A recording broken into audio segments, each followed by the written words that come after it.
기존에 서울 중심권 또 일자리가 있는 곳만 가격이 올랐다면 자연 녹지 지역도 상황에 따라서 법 개정을 하게 된다면, 자 그러면 이런 하락장 속에서 조금 전에 얘기했던 보물지도라고 할 수 있는 비욘드 조닝에 대해서 제가 얘기 드렸는데요.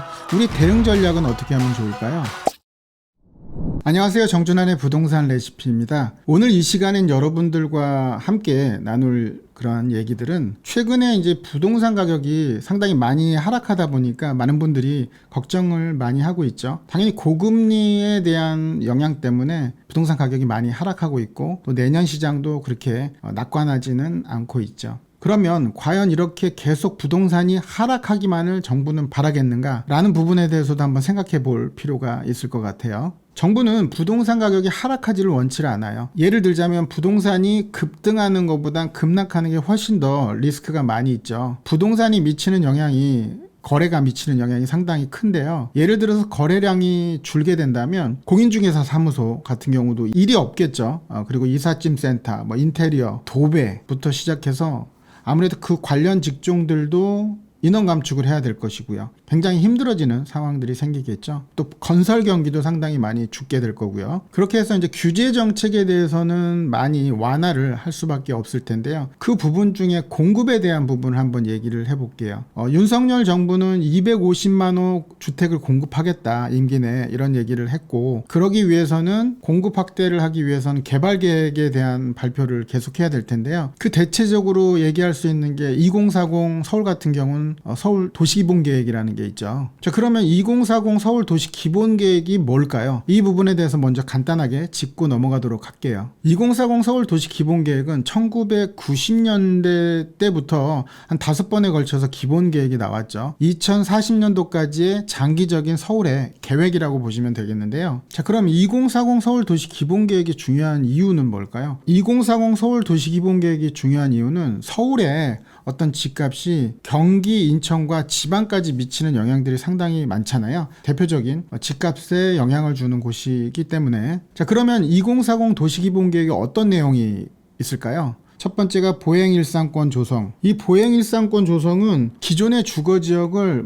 도보로 30분 이내에 자립형생활권으로 만들겠다, 조성하겠다, 이런 내용들이 담겨져 있고요. 두 번째는 수변 중심의 공간 재편이라는 내용이 있어요. 과거에 오세훈 시장이 한강변 개발에 대해서 많은 얘기를 했었죠. 또한 3월에 발표했던 2040 서울도시기본계획에 하천이 한 61개 정도 있죠. 한강변을 포함해서. 이러한 수변 구역에 대해서 개발을 통해서 어떤 수요를 증가하고 지역의 관광 명소로 바꾸려고 하는 부분이 바로 이제 두 번째 수변 중심 공간에 대한 재편 내용이고요.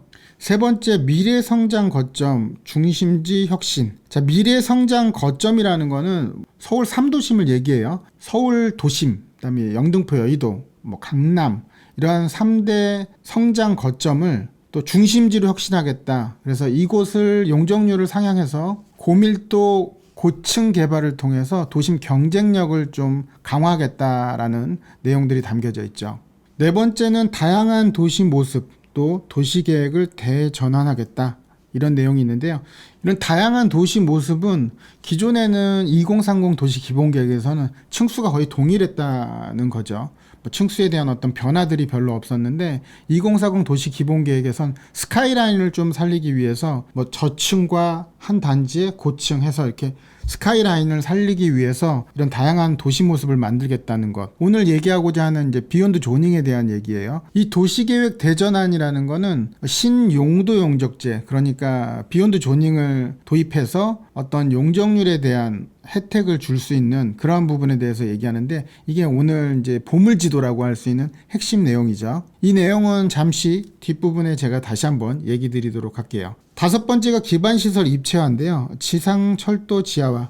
이유는 뭐겠죠? 공급에 대한 얘기가 나왔는데, 공급을 확대하고자 하는 부분에 있어서 기반시설을 입체화, 즉 도로, 지하철의 지하화를 통해서 지상 상층부에 공간이 남게 되겠죠. 이 부분을 어떤 주택을 짓기 위한 용도로 활용하겠다라는 내용이고요. 6번째, 미래교통 인프라 확충. 뭐 많이 들어보셨죠? 자율주행 자동차라든가 버스를 상용화하겠다, 이런 내용인데요. 21년 11월 상암동에서 처음으로 시범 운영을 했었는데요. 26년까지 상암이나 강남 뭐 이런 지역들을 2차선 이상이 된다면 자율주행 자동차 버스를 상용화할 수 있게끔 만들겠다, 이런 내용이 담겨져 있습니다.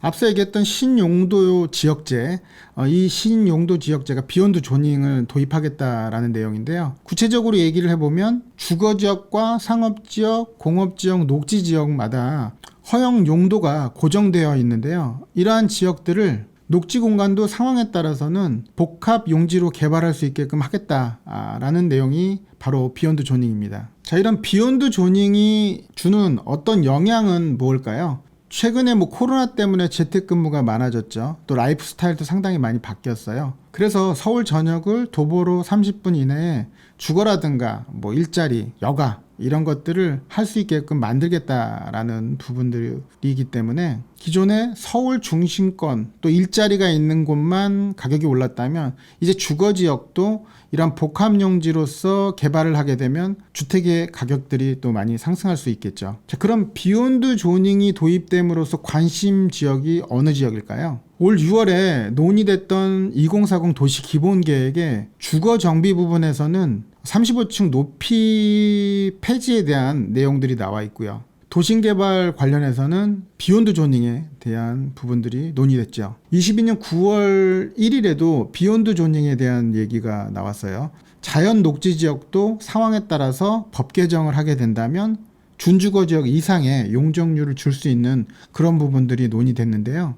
이렇게 된다면 관심 지역들이 있을 거예요. 뭐 1종, 2종 일반 주거 지역, 이렇게 이제 기존에 개발하지 못했던 지역뿐만 아니라 뭐 자연 녹지 지역도 그럴 거고요. 그리고 중요하게 여겨지는 게 서울 2030 생활권계획지구에 있는 53개 지구 또한 관심 갖고 보신다면 좋을 것 같아요. 물론 역세권 기준으로 해서 보시는 게 좋을 것 같고요. 자, 그러면 이런 하락장 속에서 조금 전에 얘기했던 보물지도라고 할 수 있는 비욘드 조닝에 대해서 제가 얘기 드렸는데요. 우리 대응 전략은 어떻게 하면 좋을까요? 우선은 관망 및 부동산에 대한 어떤 조사가 필요할 겁니다. 공부도 좀 필요하겠죠.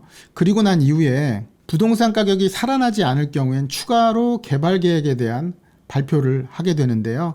이때 우리는 단기적으로 투자하실 분과 장기적으로 투자하실 분으로 나눠서 제가 얘기를 드려볼게요. 단기적인 어떤 투자 성향을 갖고 있는 분들은 역세권 중에 동부권을 좀 관심 가지면 좋지 않겠나 라고 생각이 됩니다. 물론 단점도 있어요. 이런 지역이 개발 계획을 발표했다가 무산이 된다면 부동산이 장기적으로 어떤 묶이게 되거나 가격이 하락할 수 있는 그런 단점들은 분명히 있죠. 자, 그리고 장기적인 투자를 생각하시는 분들은 어떤 3도심이라고 얘기했던 지역들, 서울권에 있는 도심이라든가 또 여의도 그리고 강남권을 기준으로 해서 좀 관심 갖고 보시면 좋을 것 같아요. 이런 지역들은 부동산 가격이 하락하더라도 많은 폭으로 빠지지는 않을 거예요. 장기적으로 볼 때. 그래서 이런 지역은 장기적으로 볼 때 관심 갖고 보시면 좋을 것 같습니다. 이상 부동산 하락장에서 보물지도라고 할 수 있는 비욘드 조닝에 대해서 얘기 드렸고요. 여러분들이 잘 판단하셔서 지금부터 준비하신다면 괜찮은 시장이 또 향후에는 펼쳐질 거라고 생각됩니다. 이상 정준환의 레시피였고요. 다음에 더 알찬 정보로 찾아뵙겠습니다. 오늘도 가슴 뛰는 삶 되세요.